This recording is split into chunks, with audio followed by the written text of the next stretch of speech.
भजन संहिता 146 उसका 1 से लेकर 10।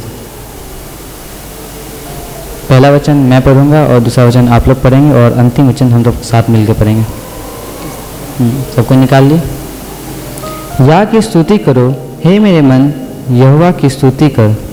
जीवन भर यहोवा की स्तुति करता रहूँगा, जब तक मैं बना रहूँगा तब तक मैं अपना परमेश्वर का भजन गाता रहूँगा। तुम प्रधानों पर भरोसा ना रखना, ना किसी आदमी पर, क्योंकि उसमें उद्धार करने की भी शक्ति नहीं।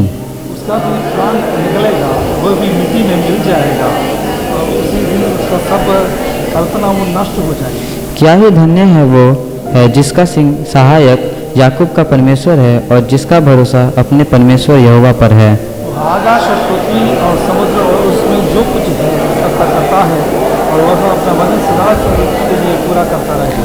वो पिसे हुए का न्याय चुकाता है और भूखों को रोटी देता है, यहोवा बंदियों को छुड़ाता है। यहोवा बंदियों को आनंद देता है, यहोवा जीते हुए को सीधा खड़ा करता है, यहोवा धर्मियों से प्रेम रखता है। यहोवा परदेशियों की रक्षा करता है और अनाथों और विधवाओं को तो संभालता है, परंतु दुष्टों के मार्ग को टेढ़ा मेढ़ा करता है। अंतिम वचन हम लोग साथ मिलकर पढ़ेंगे। हे सिय्योन, यहोवा सदा के लिए तेरा परमेश्वर पीढ़ी पीढ़ी राज्य करता रहेगा। या की स्तुति करो। आमीन। इस सुंदर भजन संहिता के 503 बार हालेलुया बोलेंगे। Hallelujah hallelujah hallelujah. सब लोग अपने अपने जगह में बैठ जाएंगे। Praise the Lord, hallelujah, praise the Lord, hallelujah. सभी को जय मसीह की। फिर से एक बार परमेश्वर के चरणों में हालेलुया आने के लिए परमेश्वर हम सबों को सहायता और मदद की है, इसलिए परमेश्वर का धन्यवाद करता हूँ। Hallelujah, praise the Lord.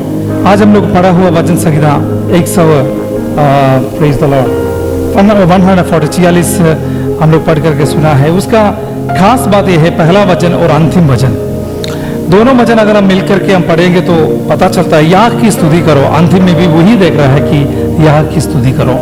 कहने का मतलब यह है, एक समस्या को दाऊद इधर हम सबों का सामने रखता है, लेकिन एक प्रार्थना का शुरुआत वो ऐसा शुरू करता है कि परमेश्वर का स्तुति करते हुए, हालेलुया, याह की स्तुति करो करके वो शुरू करके उसका अंतिम वचन में भी उसी तरह वो समाप्त करता है, याह की स्तुति करो। और पहला वचन का अंदर ये लिखा है कि याह की स्तुति करो, हे मेरा मन, यहोवा की स्तुति करो। सबसे पहले यहोवा की स्तुति करने के लिए वो बता रहे, उसके बाद और भी गहराई में स्पष्ट रूप से वो बता रहे कि अपना हृदय को बोल रहा है कि हे मेरा मन, यहोवा की स्तुति करो। इसका मतलब यह है, बुद्धि से भी स्तुति कर सकता है, हालेलुया, मन से भी स्तुति कर सकता है, हालेलुया। अभी वो अपना बुद्धि को नहीं कर रहा है कि अपना मन को वो कह रहा है कि मन को कह रहा है कि आप क्या करें, परमेश्वर का स्तुति करो, हालेलुया, उस परमेश्वर का स्तुति करो। अगला वाक्य में लिखा है, मैं जीवन भर यहोवा की स्तुति करता रहूंगा, जब तक मैं बना रहूंगा तब तक मैं अपना परमेश्वर का भजन गाता रहूंगा, हालेलुया। अपना गवाही के बारे में वो बोल रहा है कि मेरा जीवन भर, जब तक मेरा अंदर वो प्राण है, जब तक परमेश्वर मेरा अंदर वो जीवन दिया है, उस दिन तक, उस आखिरी घड़ी तक मेरा कर्तव्य यह है कि मैं वो परमेश्वर का स्तुति करेगा, हालेलुया। एक बार योशुआ भी, हालेलुया, इसी तरह इस्राएल का लोगों से पूछते हुए हम उधर योशुआ का किताब उसका 24 का 14 में उधर ऐसा लिखा है कि हालेलुया, आप उस परमेश्वर के ऊपर आपका क्या विचार है ये मैं नहीं जानता है, आप भले आपको अच्छा लगे को उसका स्तुति करो, नहीं है तो छोड़ दीजिए, कोई दिक्कत नहीं, लेकिन मेरा गवाही ये है, मैं और मेरा पूरा परिवार जो है यहोवा का स्तुति करूंगा, हालेलुया। यानी कि बाकी लोगों का प्रति वो चिंतित नहीं है, बाकी लोग का मन का अंदर क्या विचार आएगा, वो लोग स्तुति करे या ना करे, लेकिन मेरा एक निर्णय ये है, मेरा हर एक संकट काल के बीच में, मेरा दिक्कतों के बीच में मेरा गवाही यही है कि मैं हमेशा यहोवा का स्तुति करूंगा, हालेलुया।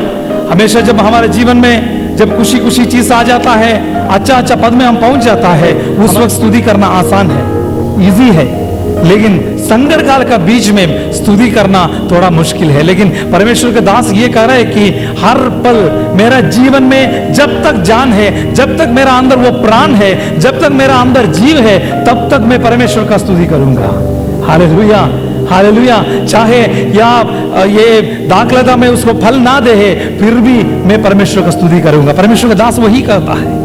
अगर उसका अंदर फल ना लाए, यानी कि जितना भी मैंने मेहनत किया, मेहनत का वजह से आखिर में उसका अंदर फल नहीं निकला, फिर भी कोई दिक्कत नहीं, हम परमेश्वर का स्तुति करने से पीछे हटने वाला आदमी नहीं है।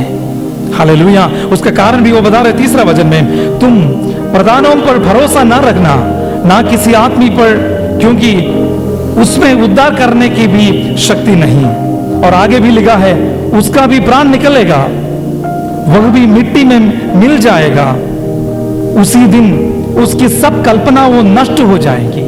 यानी कि इसी तरह का एक आदमी के ऊपर अगर आप भरोसा रखने वाला आदमी है, आपका मालिक के ऊपर, आपका माता पिता के ऊपर, आपका बच्चों के ऊपर, आपका कोई भी मनुष्य के ऊपर, चाहे उधर का एकदम बड़ा प्रधान क्यों ना हो, फिर भी अगर एक इंसान के ऊपर आप भरोसा रखने वाला आदमी है, तो इधर परमेश्वर का दास कह रहा है कि वो जो है उसका शक्ति एक दिन नष्ट हो जाएगा। और 4 वचन में ऐसा लिखा है कि उसका प्राण भी निकलेगा और वह भी मिट्टी में मिल जाएगा।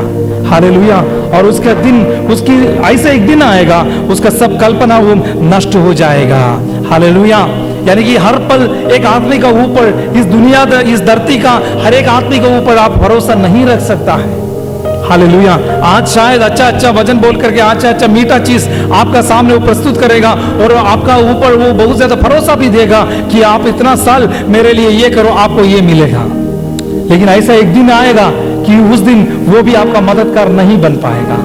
हालेलुया। मनुष्यों के ऊपर अगर आप भरोसा कर रखने वाला आदमी है, तो छोटा छोटा चीजों के ऊपर थक जाएगा, रोना शुरू करेगा। आप सोचेगा कि आगे और जीना मुश्किल है, क्यों मैं वापस इस बिहार में आया, क्यों मैं इस जगह में आया, इस भवन का अंदर में क्यों आया है, इस आदमी से मेरा शादी क्यों हुआ है, इस तरह का बच्चों को परमेश्वर क्यों दिया है, इस तरह का एक अवसर परमेश्वर मेरा जीवन का अंदर क्यों दिया है, उधर रहना मेरे लिए अच्छा था, ये सब कुछ क्यों आता है? क्योंकि मनुष्य के ऊपर जो लोग भरोसा रखता है, वो लोग का प्रार्थना इसी तरह होता है। हालेलुया। लेकिन हर एक संकट काल के बीच में इधर परमेश्वर के दास बोल रहे हैं कि वो आदमी भी एक दिन मर जाएगा। हालेलुया। हालेलुया। वो आदमी का कल्पनाओं भी एक दिन उसका साथ, इस मिट्टी का साथ वो मिल जाएगा। लेकिन किस पर भरोसा रखना है? आगे लिखा 5वें वचन में, क्या ही धन्य है वह जिसका सहायक याकूब का परमेश्वर है। उस आदमी के बारे में दाऊद कह रहा है कि वो आदमी धन्य है जो याकूब का परमेश्वर पर ऊपर वो भरोसा रखता है। हालेलुया। याकूब का परमेश्वर का खासियत क्या है? अगर हम देखते हैं कि उत्पत्ति का किताब उसका 28 अध्याय उसका 10 वाक्य से नीचे की ओर हम देखते हैं कि याकूब करके एक आदमी अपना घर का अंदर से वो भाग गया है। लाबान उसका चाचा जो है उसका घर की ओर वो जा रहा था, लेकिन जाते ही उसका 12 वचन में ऐसा लिखा है, उसका रास्ते में सूर्य अस्त होने की वजह से एक जगह में उसको रहना पड़ा है। उन्होंने जिस काम के लिए निकला है, जिस जगह के लिए उन्होंने निकला है, उस जगह तक वो पहुंच नहीं पाया, उसका पहले उसका जीवन में सूर्य अस्त हो गया। कभी कभी हमारे जीवन में भी इसी तरह का सूर्य अस्त हो जाता है मेरे प्रियो। हमारे मन का अंदर अलग अलग कल्पनाओं को लेकर के, अलग अलग भावनाओं को लेकर के हम लोग अपना सफर को शुरू करता है, लेकिन उधर तक हम पहुंच नहीं पाता है। बीच में क्या हो जाता है? सूर्यास्त हो जाता है। बच्चों के प्रति एक बड़ा भावना आपका जीवन का अंदर होगा, वो फलाना आदमी बन जाएगा, वो ऐसा करेगा, वैसा करेगा, लेकिन एक दिन उस माता पिता को पता चलेगा कि सूर्यास्त हो गया। हालेलुया। पति के बारे में, पत्नी के बारे में बहुत ज्यादा उम्मीद लगा करके आगे बढ़ता होगा, लेकिन एक दिन उसको पता चलेगा, उसका भी एक दिन ऐसा आएगा कि सूर्यास्त हो जाएगा। हाल अच्छा नौकरी मिल गया, सोचा है कि आगे की और जिंदगी बहुत अच्छा से बढ़ेगा, उस नौकरी का अंदर से मिलने वाला तनख्वाह को सजाया, सब कुछ ऐसा हो जाएगा, ऐसा ऐसा करना है, अगला साल ये करना है, बहुत ज्यादा इन्वेस्टमेंट भी किया है, बीच में सूर्य अस्त हो गया है। हालेलुया। हालेलुया। याकूब का परमेश्वर का खासियत में बताना चाहता है। हालेलुया। उसी तरह का सूर्य अस्त हुआ एक आदमी, देखिए उसका गति जरा देखिए, सोने के लिए एक तकिया का जगह में उसको एक पत्थर मिला है। हालेलुया। एक पत्थर उसका सिर का नीचे रख करके सोने के लिए प्रयास किया। मान लीजिए अगर सोते हुए आपका तकिया अच्छा नहीं है तो हम में से बहुत अधिकतर लोगों को नींद नहीं आता है ना? अगर तकिया अच्छा है तो बहुत जल्दी नींद भी आता है, एक पत्थर को ऊपर सोने वाला एक आदमी, पत्थर में हालेलुया उसका सिर रख करके सोने वाला आदमी, उसी दिन रात को उन्होंने एक बड़ा दर्शन देखा है। कहने का मतलब यह है, पत्थर का समान आपका प्रॉब्लम आपका सिर के नीचे आएगा। आप साधारण आदमी का जैसा सो नहीं सकतेगा। आपका भाई जो अच्छा से सोता होगा, आपका पापा मम्मी अच्छा से सोता होगा, लेकिन आपका जिंदगी अभी पत्थर के ऊपर जो सिर रखा है उसी का जैसा जिंदगी आप बिताते होंगे, लेकिन फिर भी अच्छा नींद परमेश्वर देगा। उस तकिया यानी कि उस पत्थर से बना हुआ तकिया जो है, रूह का जैसा बनाने वाला परमेश्वर आपका संग है। हालेलुया, यही है हालेलुया याकूब का परमेश्वर, यही है परमेश्वर। क्योंकि उसी दिन रात को, जिस दिन उन्होंने हाल सो भी नहीं सकता है, क्योंकि उसको पता है कि उसका पीछे अभी उसका बड़ा भाई आ सकता है, उसका हमला करने के लिए वो आ सकता है।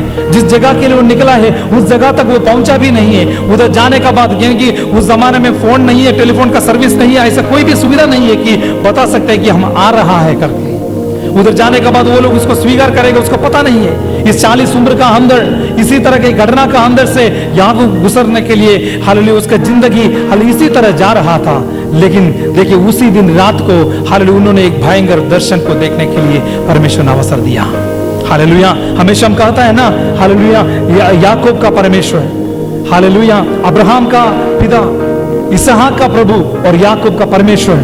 उस याकूब का परमेश्वर करके उस पद तक परमेश्वर भी नहीं पहुंचा था। यानी कि परमेश्वर जाना जानता है उसको, वो ये चाहता है कि आपका नाम से वो हालेलुया जानना चाहता है। हालेलुया, वो उधर आकर के उस परमेश्वर उस याकूब को दर्शन देते, उसको बोल रहे हैं कि मैं हालेलुया आपका पिता अब्राहम का और उनका बेटा इसहाक का प्रभु है। इसका मतलब यह है आज से मैं तुम्हारा भी प्रभु बनाने के लिए चाहता है, इसलिए आपको घर का अंदर से निकाल दिया है, इसलिए आपका जीवन का अंदर इतना कष्ट आया है। आप क्या सोच रहे हैं कि आपका जीवन में कष्ट ऐसा ही आ गया? नहीं, ये सब कुछ मेरा प्लान्स है। हालेलुया, हमारा जीवन का कई कंफर्ट जोन्स को परमेश्वर इसलिए हिलाता है क्योंकि अपना अपना हिसाब से हालेलुया उड़ने के लिए हालेलुया तैयार होना है। वो वक्त आ गया आपका जीवन का अंदर, इसलिए परमेश्वर क्या करता है, कई चीज का कई कंफर्ट जोन को आपको उसका अंदर से हिला करके उधर से परमेश्वर आपको इसलिए भगाता है क्योंकि ऐसा एक स्थान परमेश्वर आपका जीवन में रखा है जिधर वो आपसे पर्सनली मिलना चाहता है। हालेलुया, उस जगह में, अगर उस नौकरी में, उस पद में, उस परिवार में, उस क्षेत्र में अगर आप बना रहते हैं तो जरूर परमेश्वर का आवाज आपका कान का अंदर नहीं पहुंच पाएगा। इसलिए परमेश्वर जानबूझ करके आपको उधर से निकाल दिया है। हालेलुया, आप शायद सोचता होगा मैं अभी लाबान का भवन तक भी नहीं पहुंच पाया। हाँ, अगर आप लाबान का अंदर भी, उस परिवार का अंदर भी पहुंचेगा तो भी इस परमेश्वर का आवाज स्पष्ट रूप से नहीं सुन पाएगा। आपका अंदर से एक अच्छा निर्णय लेने का वक्त आ गया है। हालेलुया, आपका अंदर एक अच्छा निर्णय लेने का वक्त आ गया है। इसलिए परमेश्वर ने क्या किया है, आपको उस भवन का अंदर से इसी तरह का अनकंफर्टेबिलिटी दिया है ताकि आप उधर से निकल करके इस जगह में पहुंच जाएगा।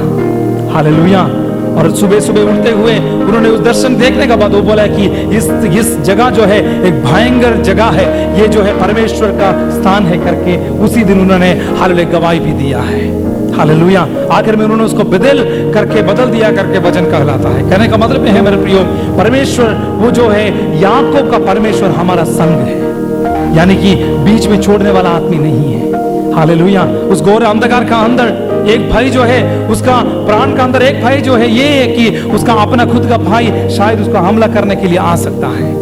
जंगली जानवरों उसको हमला करने के लिए आ सकता है। उसको उम्मीद नहीं है कि कल सुबह उड़ पाएगा कि नहीं, लेकिन उसी दिन रात को परमेश्वर उससे मिलने के लिए जो अपॉइंटमेंट रखा हुआ दिन वही है। हालेलुया, लोग शायद आपको त्याग देगा, लेकिन इधर ऐसा लिखा है जिनका सहाय याकूब का परमेश्वर है और जिसका भरोसा अपना परमेश्वर यहोवा पर है, वो आदमी को हालेलुया दाऊद कहता वो धन्य आदमी है। उसका 7वां वचन जरा पढ़िए, वो पिसे हुए का न्याय चुकाता है और फूकों को रोटी देता है। Hallelujah, praise the Lord.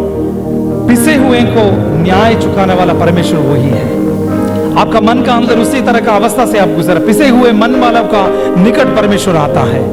आपका जीवन का संकट शायद सुनने के लिए कोई तैयार भी नहीं होगा। हालेलुया, अगर आपका प्रयास, आपका जीवन का अंदर का वो जो दिक्कत जो है, सुनने वाला कोई नहीं होगा।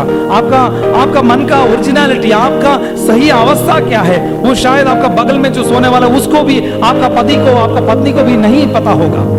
फिर भी परमेश्वर कहता है आपका मन उस अवस्था से गुजर रहे तो हालेलुया, उसको न्याय चुकाने वाला परमेश्वर वो याकूब का परमेश्वर है। हालेलुया। आगे लिखा है वो भूखों को रोटी देता है, अपना कामयाबी से नहीं, अपना कमाई से नहीं, आपका शक्ति से नहीं, आपका भुजबल से नहीं, यहोवा जो है आपको रोटी देता है। कल रात भी आपने अगर अच्छा रोटी खा लिया, अच्छा नींद आपको मिल गया, आज सुबह भोर में उठ करके उस परमेश्वर का महिमा करने के लिए एक अवसर दिया है, तो यह परमेश्वर आपके लिए दिया हुआ एक कृपा है। उस परमेश्वर का कृपा का वजह से आज हम सब जीवित हैं।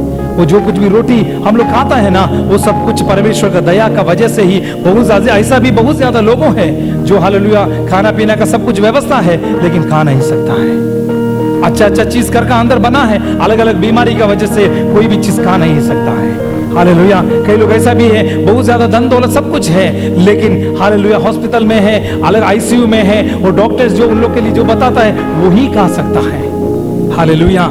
अपना मन से जो कुछ भी कल तक हमने खाया, आज सुबह भी उठ करके हालेलुया उस परमेश्वर के चरणों में आया है, तो उस परमेश्वर के लिए आपको धन्यवाद करना ही है। Hallelujah, hallelujah. इसलिए हाले शुरू में ही हाले परमेश्वर का दास वही लिखा है कि याह की स्तुति करो। हालेलुया। कारण है अलग अलग, एक एक समस्या लेकर के आप देख रहे हैं तो अलग अलग कारण है। इसलिए परमेश्वर के दास कहता है कि मनुष्यों के ऊपर भरोसा नहीं रखना है। आपको पता नहीं है कि कौन आपको ऊंचा की ओर लेके जाएगा। हालेलुया। क्या है मर्दकाई का जीवन में जरा देखिए, एस्तेर का जीवन में जरा देखिए, रूत का जीवन में जरा देखिए, कौन उसको खड़ा किया। इस याकूब को किसने इस्राएल में बना दिया है? क्या इसका माँ बाप ने बनाया? इसका चाचा ने इसको कुछ दिया है? नहीं। हर एक चीज देने के बाद वापस इसको पकड़ने के लिए वो आदमी जो हालेलुया उसका सहायता किया, वही आदमी उसका पीछे आए थे। हालेलुया। पूरा लोग मिलकर के वो हालेलुया योसेफ को क्या किया, एक कुआं का अंदर डाला। अपना ही भाई बहन लोग क्या किया है, उसका हमला करने का कोशिश किया है। हालेलुया। दाऊद के जीवन में देखिए, उसका अपना भाई लोग, अपना पापा मम्मी, वो लोग उसको त्याग दिया है। दानियल का जीवन में देखिए, उस पूरा देश लोग उसका विरुद्ध में खड़ा हो गया है। हालेलुया। योना का जीवन में देखिए, उस जहाज का अंदर जितना भी लोग सफर कर रहे थे, तमाम लोगों उसको उठा करके पानी का अंदर फेंक दिया है। हालेलुया। फिर भी हालेलुया उनको परमेश्वर उसका रक्षा किया है। हालेलुया। समुद्र का अंदर से भी योना को परमेश्वर ने क्या किया, मछली की वजह से उसको बाहर निकाल करके जिस जगह में उसको पहुंचना चाहिए उस जगह में सुरक्षित तौर में परमेश्वर उसको लेके गया। हालेलुया। योसेफ का जीवन में भी उसका भाई बहन उसको कुआं का अंदर डाल दिया, फिर भी परमेश्वर उसके लिए जो रास्ता बना करके रखा है उसी रास्ता में परमेश्वर आखिर में उसको लेके गया है। पूरा देश, उसका राजा भी उसका विरुद्ध में होकर के दानियल को सिंह का गुहा का अंदर उसको डाल दिया है, फिर भी उस शेर का मुंह का अंदर से परमेश्वर उसको अद्भुत चीज से उसको बाहर लेके आया, और आखिर में उसी राजा का मुंह में से उसका अंगीकार, उस परमेश्वर का अंगीकार करने के लिए एक अवसर उसका जीवन में भी परमेश्वर ने दिया है। कहने का मतलब है मेरे प्रियो, जितना भी लोग हमारा अगल बगल में होगा, शायद वो लोग हमेशा आपका सहायक नहीं बन पाएगा। हर चीज के लिए एक सीमा होता है, उससे ज्यादा आपका मदद कर नहीं बनेगा। लेकिन ऐसा एक ही आदमी है, ऐसा एक ही आदमी है जो हमेशा आपका दुहाई को सुनता है, हमेशा आपका दिल का धड़कन को सुनता है, हमेशा आपका संग रहता है, हमेशा आपका प्रार्थना को सुनता है। इसलिए परमेश्वर का दास कहता है कि उस यहोवा का, उस याह का स्तुति करो। हालेलुया। उस परमेश्वर के ऊपर जो कुछ भी लोग भरोसा रखा है, वो लोग बिल्कुल हालेलुया परमेश्वर उनको त्याग नहीं दिया है, उनको परमेश्वर बिल्कुल नहीं छोड़ा है। आखिरी तक, आपका आखिरी क्षण तक, यानी कि आपका अनंत काल का जीवन तक आपका संग रहने वाला एक ही आदमी है, उस परमेश्वर है। हालेलुया। आइए हम सब आंखों को बंद करेंगे, उस परमेश्वर का चरणों में हालेलुया प्रार्थना में बैठेंगे। परमेश्वर धन्यवाद करता है प्रभु जी, सुंदर सा भजन संगीता के लिए धन्यवाद करता है। हालेलुया। हमारे जीवन में कभी कभी हाल इसी तरह का नष्ट और कष्ट आ जाता है, अलग अलग समस्या से हम सब लोग गुजर जाता है, लेकिन हमारा संग रहने वाला परमेश्वर, रास्ता दिखाने वाला परमेश्वर, हालेलुया पिसे हुआ मन वालों का संग रहने वाला परमेश्वर आप ही है। आपका स्तुति करने के लिए हमेशा इस मन को लगा करके आगे बढ़ने के लिए सहायता और मदद कर दीजिए। अनुग्रह से भर दीजिए। यीशु मसीह का मीठे और पवित्र नाम से मांगता है, ग्रहण कर दीजिए। आमीन, आमीन, आमीन। Praise the Lord.